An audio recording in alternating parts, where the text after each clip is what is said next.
Talking politics, cats and dogs. Talking politics, cats and dogs. Talking politics, cats and dogs. So Republicans and Democrats are totally different. In Harry Potter terms, they are Gryffindor and Slytherin. And I know, even if you're Democrat and you hate J.K. Rowling, you're still casting yourself as Gryffindor. You don't hate her that much. I know you're not a Slytherin. But even if you're Gryffindor or Slytherin, you still have things in common. You're both women. You're both mothers. And we can see the parallels even if you do things a little bit differently sometimes. Politics in particular, now some of my former colleagues and friends in the Senate are being attacked, and they're being attacked in very sexist ways. And when you kick back, it hurts them more if you're wearing heels. Do you think you had a normal childhood? It's a position at the State House gift shop. The new employee is the governor's 14-year-old daughter. The media is not allowed to talk to me about my children. Leave my daughter out of your voice. When I was little, I certainly remember being teased a lot and bullied a lot because of who my parents were. When I was in second grade, a couple of sixth graders put me in a locker and closed the locker because they wanted to see if the state troopers would come, and they thought that was really funny. And thankfully some other nicer, I think they were fourth or fifth graders, came and let me out of the locker. And I thought, oh gosh, well, I can either cry, which is what I was doing in the locker, or I can just get up and kind of screw them with a smile. Yeah, be gutsy. The question is, where and how did the Russians get into this? And I think it's a very important question. So they did it through paid advertising, we think. They did it through false news sites. They did it through these 1,000 agents. They did it through machine learning, which kept spewing out this stuff over and over again, the algorithms that they developed. Now, how did they know what messages to deliver? Just going to throw this out there. Is it possible that the Russians read the room better than you? Because Americans universally are pretty anti-establishment, and Russia imported tons of rock and roll after the Iron Curtain fell. Putin, he has intervened in our election in the past. Right. It's not something, as you experienced firsthand, it's not something we talk about a lot. There's any doubt that he interfered in our election, or that he has interfered in many ways in the internal affairs of other countries, funding political parties, funding, political candidates. Part of the reason he worked so hard against me is because he didn't think that he wanted me in the White House. Here's another thing I'm going to throw out. Marjorie Taylor Greene won her election due to funding from the Democrats in her primaries. They thought she'd be a much easier candidate to beat, and that didn't work out. That is technically the same thing. President Obama once compared Vladimir Putin to a bored kid at the back of the classroom. He's got that kind of slouch, Obama said. When I sat with Putin in meetings, he looked more like one of those guys in the subway who imperiously spreads their legs wide, encroaching on everyone else's space, as if to say, I take what I want, and I have so little respect for you that I'm going to act as if I'm lounging at home in my bathrobe. Putin is basically telling the world what was decided. He has been giving press statements. He's calling in Russian ambassadors to other countries. He's reaching out to other leaders. And he's basically saying, well, here's what we decided. And we're hearing crickets from the White House. There are some tax experts in Silicon Valley with whom I have met who say that maybe what they'll do this next time is to really disrupt the actual election, shut down the servers that you send results to, interfere with the operation of voting machines, because still too many of them are linked to the internet. So we are still very vulnerable. Okay, first of all, the voting machines that are still online, they are on a local network. You can't just hack into them from outer space. And second of all, I see where you're coming from. The Russians do look really threatening online.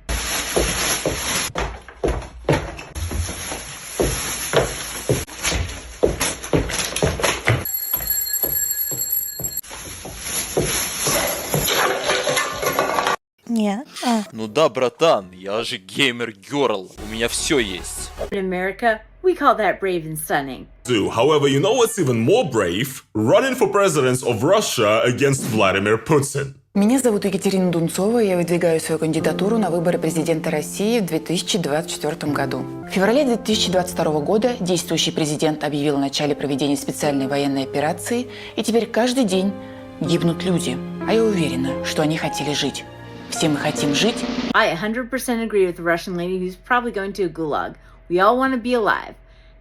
And America has to watch out because there's still the threat of China if we want to stay alive. Today, China, Russia, and Iran are advancing.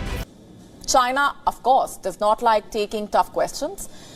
What it likes to do instead is hastily build high-rises, to project to the world a false picture of China's rapid economic rise. China likes to build ghost cities with empty skyscrapers and abandoned parks that come up in no time, but no one ever comes to. And the Communist Party's motives are clear. They're building a massive cutting-edge military capable of threatening America and dominating Asia and beyond, especially in the face of Communist China. China is an existential threat. It has spent half a century plotting to defeat us. It's taken our manufacturing jobs. It's taken our trade secrets. Now it's taking control of critical industries, from medicines to advanced technology. In record time, China has gone from an economically backward country to the second biggest economy on Earth. This is tofu drag construction, China's poorly constructed buildings made with foundation and building materials that are poorly mixed due to a lack of funding. That's because the project lead and management swallowed up money due to rampant corruption and graft. It's an ongoing issue in China. The result is dangerous living quarters and infrastructure that are prone to collapse, like bridges, roads, and buildings. In 2008, an 8.0 magnitude earthquake took many buildings under, including hundreds of school buildings, and many were tofu drag projects. It killed thousands of students and tens of thousands of lives were claimed. The CCP covered it up as it was close to the 2008 Olympics in Beijing, and any subsequent investigations by citizen journalists were punished, including jail time. In some respects, China's military is already equal to the U.S. armed forces. In other areas, they're beating us. China's leaders are so confident they're sending spy balloons into our skies and building a spy base just off our shores in Cuba. Make no mistake, the Communist Party is preparing for war, and China's leaders intend to win. My highest priority is keeping Americans safe. We must do everything in our power to prevent a war and keep the peace. I don't want to build up a false equivalence here, because I don't know anything about weapons manufacturing. I'm not saying the Chinese government is making weapons in the same plants they're making all their wish stuff, but it seems like they're not great at manufacturing, and unlike other countries, they're not selling their arms. We're only seeing the very controlled weapons tests that they show for video, much like the videos you see for Timu's products. In China's development story, and these cracks are out there for the world to see now. Let's go straight across to Tianjin. Nearly 4,000 people in the city have had to abandon their homes, nearly 4,000 of them. On the 3rd of June, residents of Tianjin heard a loud explosion. This was late in the evening, and soon the road burst open. Support columns of a building cracked. Cracks could also be seen slithering up the walls of another building. A critical tile fell from a third high-rise. Chinese authorities say that it was a quote-unquote sudden geological disaster. When was the last time, after all, that a road in front of your home broke into two out of nowhere?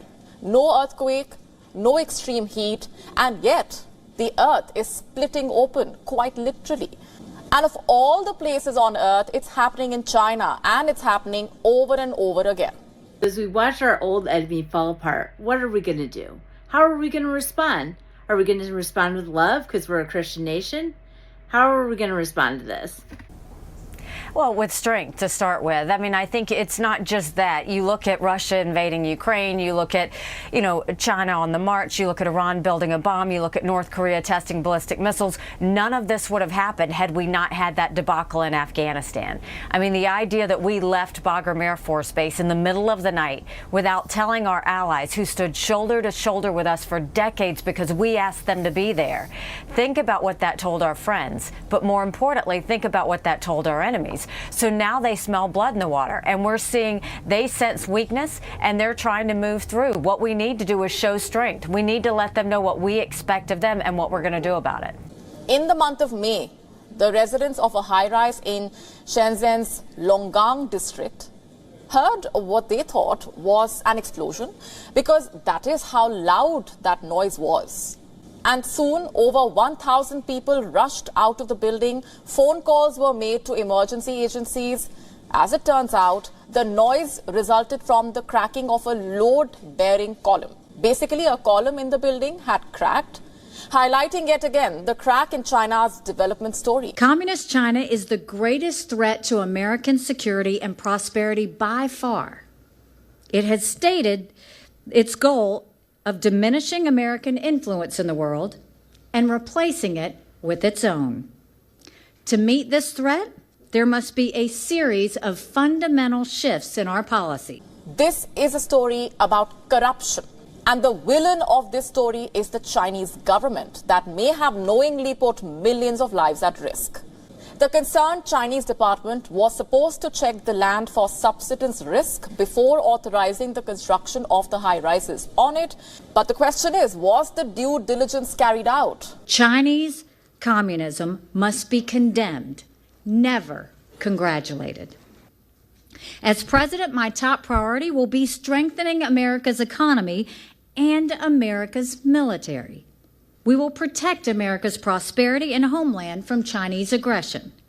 We will tackle Chinese meddling in our society and its manipulation of our economy. And we will hold the Chinese Communist Party accountable while putting it on the global defensive. For the longest time, China bet on real estate to drive its development. It tried to get rich by getting people to invest. The state owned land, so it encouraged people to buy houses just so that the developers could lease land from the state and the state could end up making money. But sadly, this development model was riddled with fault lines and the cracks are now on full display. So knowing everything about China we've learned from the very sarcastic news anchor from their neighbor to the south, what are we going to do about Chinese aggression? I think what's important is that we prevent that. And the way you prevent that is that you have to be strong. And that's why I think it's so important that Ukraine has to win this war on Russia. Because if Ukraine wins this war, it sends a message to China on Taiwan. It sends a message to Iran wanting to build a bomb and threaten Israel. It sends a message, to North Korea and all the other enemies that want to destroy us. If Ukraine loses, then Russia's going to move into Poland and the Baltics, and we're looking at World War III, and you're going to see China move into Taiwan. So it doesn't mean we put money on the ground, doesn't mean we put troops on the ground, but what it means is we should continue to work with our allies so that they have the equipment and the ammunition they need to win. Today, there are over 600 empty cities in China. In fact, estimates say 20% of urban housing properties in China are vacant. We are looking at 65 million properties. This is Tianducheng, or what's called the Paris of China. Unlike Paris, there are no people here. Forget about crowds. It's amazing because I'm an American. If you go to a big city here, it's full of crime. And that's something I will hope that the next president will address. I don't need the president to be female just to be female.